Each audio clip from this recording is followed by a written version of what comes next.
नमस्कार गप्पालीनं, माझी good morning झालेली असं. आज गुरुवार होतं म्हणून पटकन उमरो पिसानं हळदीचं लेपन केलं आणि मग रांगोळी पण काढलं. एकीकडे चाय ठेवलेलं आहे तर पटकन चाय घेतला आणि हे नाश्ता घेऊन आलेलो, मेंदू वडे आणि इडली.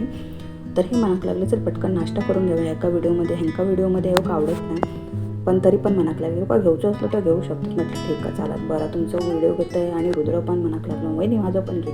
मग त्याचं पण व्हिडिओ घेतला आणि मग जेवणाच्या तयारीत लागले. कपडे धुवून लादी बिदी पुसान पटकन तांदूळ धुवून घेतलं. एकीकडे मुगाची डाळ पण धुवून घेतले आणि म्हटलं भाजी काय बनवायची. तर कोबी आणलेलं होतं फ्रीजमध्ये. त्या दिवशी हे भाजी घेऊन नेलेले तेव्हा कोबी एक घेऊन नेलो, कोबीचं कांदो. तर मग कोबीची भाजी म्हटलं आज बनवूया म्हणून, कारण डाळ भिजत घातलेली होती. मग पटकन कांदा टोमॅटो कापून ठेवले, एकीकडे भात ठेवले आणि मग कोबी पटकन कापून घेतले, कापून आणि धुवून पण घेतले पटकन. आणि मग अरे म्हटलं मिरची कापू कशी नाही, तर म्हटलं पटकन फ्रीजमधून मिरच्या काढल्या, हिरव्या मिरच्या पण धुवून घेतल्या पटापट. आणि मग चणा डाळ मिक्स केलं त्या कोबीत आणि कोबी पण धुवून घेतल्या पटकन. आणि मग कोबीची भाजी फोडणी घालून घेतल्या. त्याच्यामध्ये जिरा, मोहरी, तेल, हिरवी मिरची. कांदो मी टाकत नाही कोबीच्या भाजीत, पण कांदो कापलेलं आहे तर म्हटलं आता टाकूयाच. आणि मग धनापूड, हळद या सगळ्या टाकायचा आणि कोबी जी धुतलेली आणि चणा डाळ ती टाकून दिली. भाजी जी ती वाफेवर शिजवायची आणि मग टोमॅटो टाकायचं परतून घेऊन झाली का.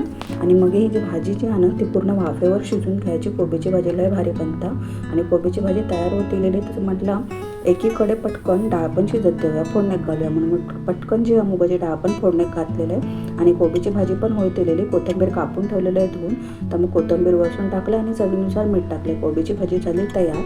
आणि मग म्हटलं पटकन टाईम हा तसं काकडे आणि बीट कापून घेऊया जेवणाबरोबर खाऊसाठी. आणि माझ्या बहिणीने आणलेल्या दागिने, म्हणजे जे दागिने असतात आपले आर्टिफिशियलचे, ते घेऊन येलेला.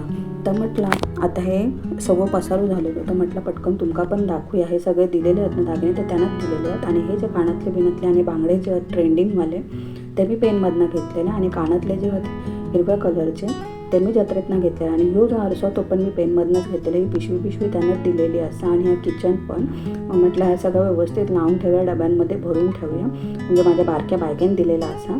आणि मग आवरून झालं आणि मग आम्ही जेव बसलो. आणि संध्याकाळी पेनमध्ये गेला होता. हे म्हणाक लागले उसाचा रोज पिताच का. म्हटलं माका नको. तर रुद्र म्हणाक लागलो दादा माका घे म्हणून. तर म्हटलं ठीक आहे चल. दोघांनी पिल्याने उसाचा रोज. आणि आम्ही गेलो गार्डनमध्ये बस पाय मोकळे करूसाठी. तर बॅडमिंटन घेऊन येलेलो रुद्र. तर हे म्हणाक लागले माझं काम आवरून असं येतं, तुम्ही तवसं काय तर खेळा आहे. म्हटलं ठीक आहे चालत. तर म्हटलं अंगाचा व्यायाम पण होता, त्याची मजा पण होता.